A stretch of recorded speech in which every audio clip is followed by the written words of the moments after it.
Assalamualaikum warahmatullahi wabarakatuh. Yang terhormat Ibu Dosen Wahyununing Budiarti MPD selaku dosen mata kuliah Pembelajaran Bahasa dan Sastra Indonesia Sekolah Dasar dan teman-teman semua yang berbahagia. Baik, saya sendiri Oktaviana Putri Winambang akan mempresentasikan materi yaitu tentang konsep dasar menyimak. Untuk materi yang pertama yaitu tentang pengertian menyimak. Kata menyimak diambil dari bahasa Arab melalui bahasa Jawa nyemak dan juga semaan yang lazim dipakai dalam kata semaan Al-Quran. Padaan kata menyimak dalam bahasa Arab adalah kata istima yang berarti mendengar dengan penuh perhatian.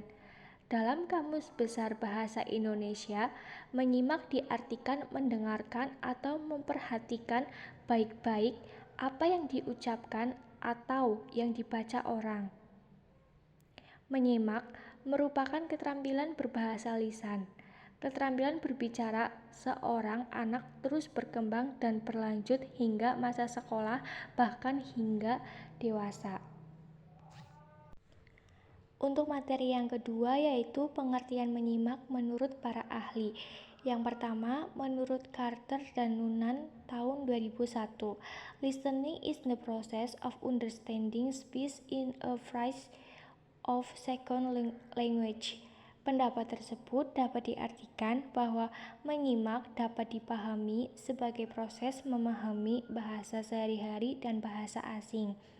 Yang kedua, menurut Tarigan, menyimak adalah proses mendengar lambang-lambang lisan dengan sepenuh perhatian, pemahaman, penghayatan, dan penafsiran guna memperoleh informasi, menangkap isi atau informasi, serta memahami makna komunikasi yang disampaikan pembicara melalui tuturan atau bahasa lisan. Yang ketiga, menurut Cahyani dan Khadijah, menyimak adalah keterampilan memahami bahasa lisan yang bersifat sementara. Yang keempat, menurut Marhijanto, yaitu menyimak merupakan mendengar dengan baik terhadap ucapan orang lain sambil meresapkan di dalam hatinya. Yang kelima, menurut Russell, menyimak memiliki makna mendengarkan dengan sepenuh pemahaman dan perhatian serta apresiasi.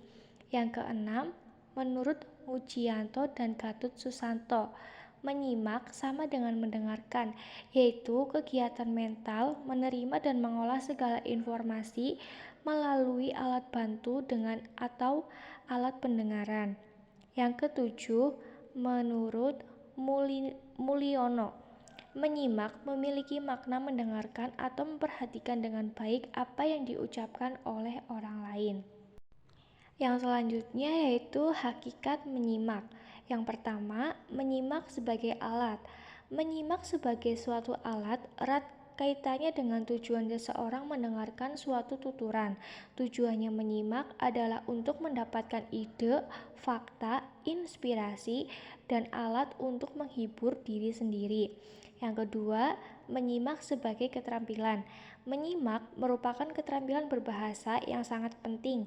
Keterampilan menyimak juga menjadi salah satu faktor penting keberhasilan seseorang dalam belajar membaca, yang juga menjadi landasan keberhasilan menulis. Ketiga, menyimak sebagai pengalaman kreatif.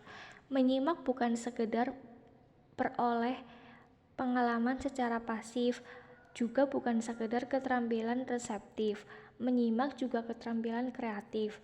Dalam menyimak, seseorang terlebih dahulu menangkap bunyi-bunyi yang ditangkap oleh alat pendengarannya, menangkap kata-kata aslinya, menyusun bunyi gelombang dan kata-kata aslinya. Yang keempat, menyimak sebagai respon.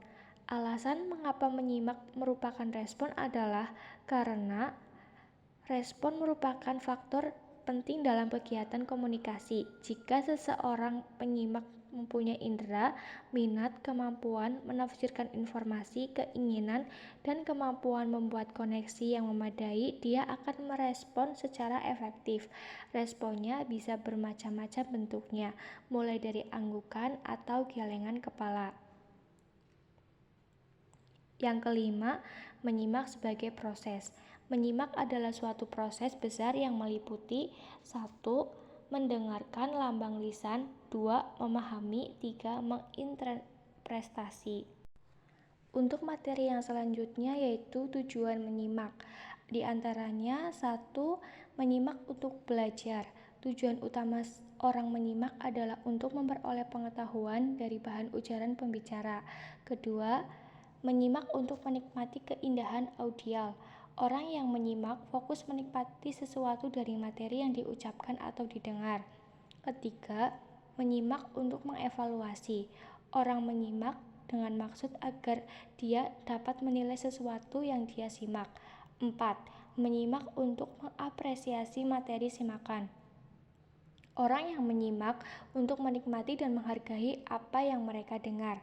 Kelima, menyimak untuk mengkomunikasikan ide-idenya sendiri. Orang menyimak dengan maksud agar mampu mengkomunikasikan pikiran, gagasan, atau perasaannya kepada orang lain dengan cara lancar dan akurat. Keenam, menyimak untuk membedakan bunyi-bunyi. Agar mampu membedakan bunyi dengan benar, mana bunyi yang membedakan makna dan mana bunyi yang tidak.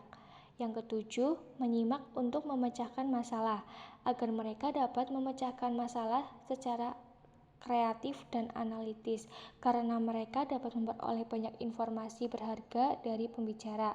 Yang kedelapan, menyimak untuk meyakinkan.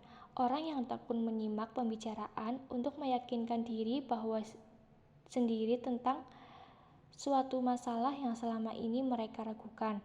Yang kesembilan, menyimak untuk mendapatkan fakta. Mereka dapat mendapatkan fakta diperoleh melalui membaca, meneliti, dan bereksperimen. Materi yang selanjutnya yaitu jenis-jenis menyimak. Ada beberapa jenis menyimak, diantaranya yaitu 1. Menyimak ekstentif. Menyimak ekstentif merupakan kegiatan menyimak yang berkaitan dengan hal-hal yang lebih umum, relatif bebas bahasa, dan tidak memerlukan bimbingan langsung dari guru. Yang kedua, menyimak intensif. Menyimak intensif adalah menyimak yang diarahkan pada suatu yang jauh lebih diawasi dan dikontrol. Ketiga, menyimak sosial. Menyimak sosial atau social listening biasanya terjadi dalam situasi sosial. Misalnya, orang yang sering membicarakan hal-hal yang menarik minatnya sehingga semua orang saling mendengarkan. Keempat, menyimak konsentrasi. Menyimak konsentrasi sering juga disebut dengan belajar menyimak atau menyimak adalah salah satu jenis pembelajaran. Kelima, menyimak kreatif. Menyimak kreatif ialah kegiatan menyimak yang bertujuan untuk mengembangkan daya imajinasi dan kreativitas pembelajar. Keenam, menyimak interogatif. Menyimak interogatif itu merupakan kegiatan menyimak yang dirancang untuk memperoleh informasi dengan mengajukan pertanyaan-pertanyaan yang dirancang untuk memperoleh informasinya. Yang ketujuh, menyimak selektif. Merupakan kegiatan menyimak selektif yang terfokus pada identifikasi bunyi-bunyi asing, bunyi-bunyi homogen, kata, frasa, kalimat, dan bentuk bahasa yang mereka pelajari. Sekian presentasi dari saya, kurang lebihnya mohon maaf. Terima kasih. Wassalamualaikum warahmatullahi wabarakatuh.